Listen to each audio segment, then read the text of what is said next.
Moving back to our paper speakers, our final speaker and proposition, we have Ava-Santina Evans.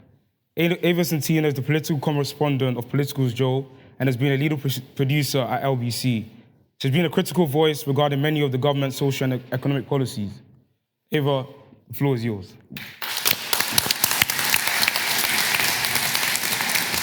Thank you. I've also got to apologise because I have a really awful cold and I've numbed my throat, that was a really inappropriate way for me to start this, so I'm really sorry. Anyway, I told my mum I wouldn't make any inappropriate jokes, so we started well.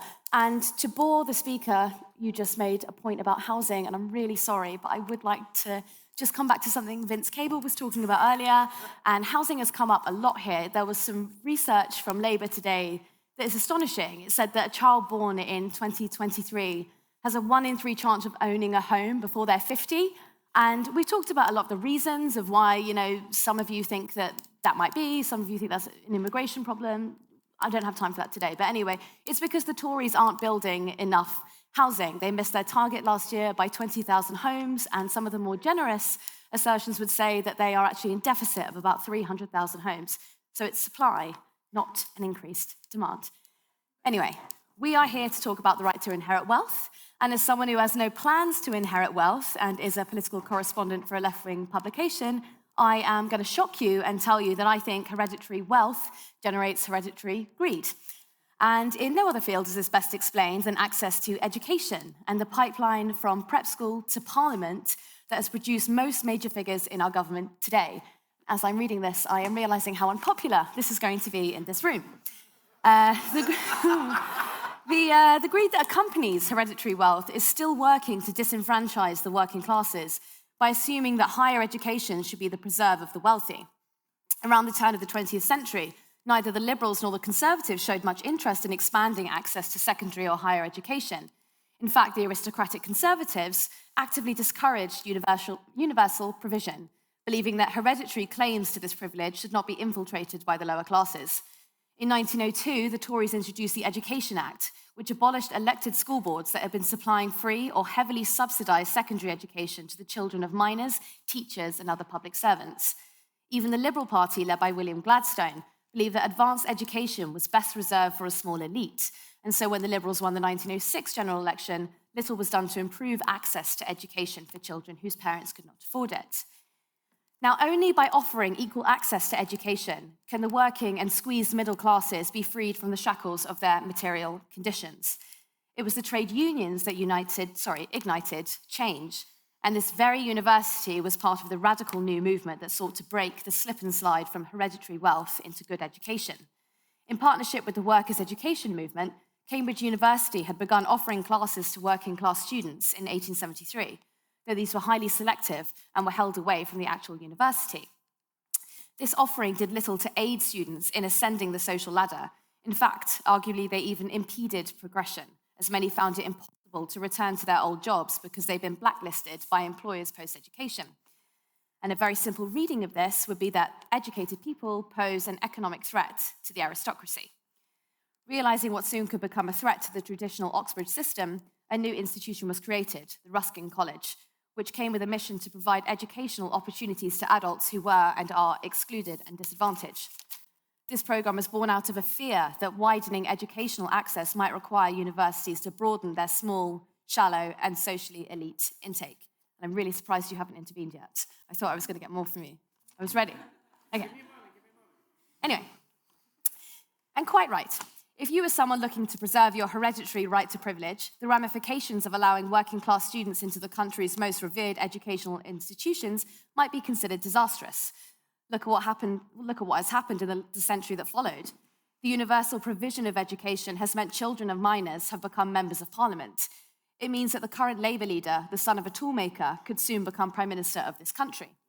And that means a larger pool of thought has entered government. And this larger pool stands to threaten the way of life assumed by those who stand to inherit hereditary wealth. Go for it. So when we look at the vast expansion of university education at the end of the last century, was that not done predominantly by Sir John Major, who radically expanded the number of polytechnic colleges which would eventually turn into universities and offer degrees which allowed for a vast number of current members of parliament to enter university or enter the House of Commons. I'm going to talk a bit more, and then maybe you can come back to bits I've said. Cool. Okay, so I believe this fear of having a larger pool of thought in government is one that has been realised by our current Conservative government, and not just the one led by Rishi Sunak, but the administration in entirety, as first led by Boris Johnson.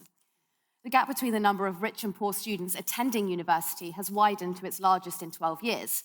Better off pupils are significantly more likely to go to university than their disadvantaged counterparts, with the inequality between the two groups now standing at nearly 20%.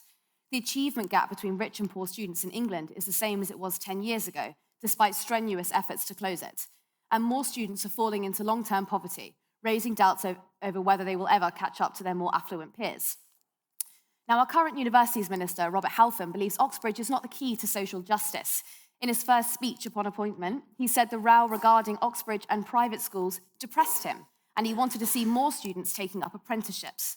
Halfon went to Highgate, a private school, and then to Exeter University, which is a member of the Russell Group. The same view is echoed by our current Education Secretary, Gillian Keegan, who wants to see poorer students take advantage of the merits of apprenticeships. She believes fast-tracking into traditional blue-collar work is a better financial decision than toiling with the expense of going into higher education. But 6 prime ministers in the last 20 years were educated at Oxford, and 2/3 of Boris Johnson's cabinet went to private schools, as does 65% of Rishi Sunak's current cabinet. And every single person in government went to university. So what is this push for students to take up apprenticeships, if not a direct attack on social mobility? A way to keep poorer students out of government and out of decision-making that could affect those with hereditary wealth. It's a way to preserve the upper echelons of society and keep them privy to the elite.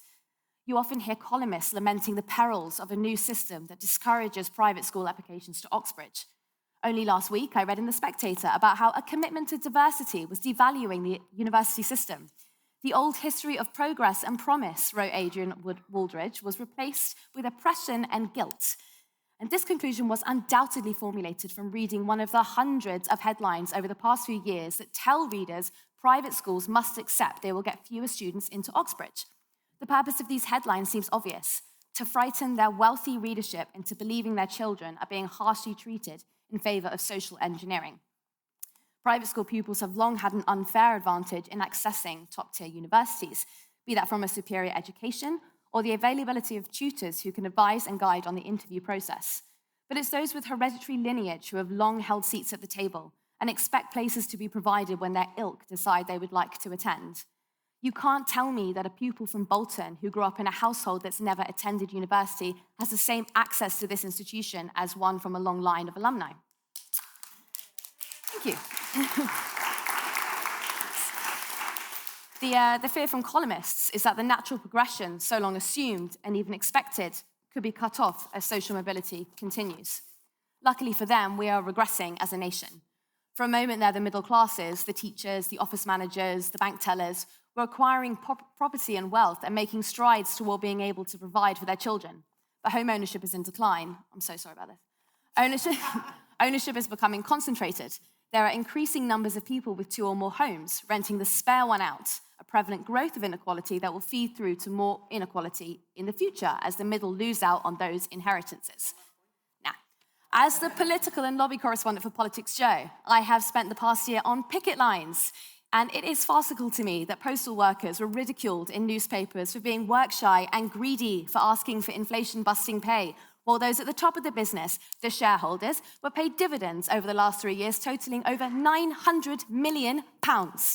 It is also humorous for me to watch the General Secretary of the Rail Union, the RMT, run rings around much of the media. This is the class consciousness opponents of my motion fear most, as educated, ambitious, and hungry working class, a class who threaten their monopoly on power, whose most violent and dangerous demand is equality of opportunity. And it's not lost on large swathes of our viewers at PoliticsJOE that the establishment are aboard that a worker could so eloquently make the case for better pay and conditions. The teacher strike, it has revealed what has been known for years, that the state sector is in rapid decline. Head teachers are warning that 90% of schools will run out of funding by next year. Teachers are overworked and underpaid, meaning the nation's most promising educators are being driven out of the profession. We should be Yes.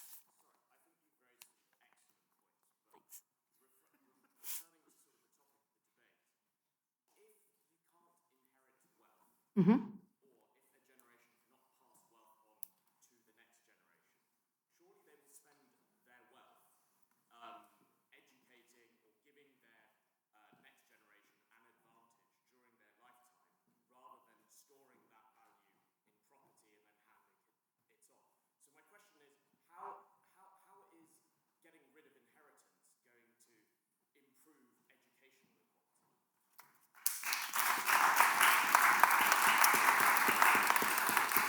My theory is that wealth is accumulated by people not just in terms of the money, what it is actually in terms of the money. The preserve of wealth is the preserve of upper echelons of society and institutions, and it's basically keeping that space sacrosanct and making sure that people who earn money normally, like a nurse, can't attend the same institutions as their children. It's about keeping it private and protected.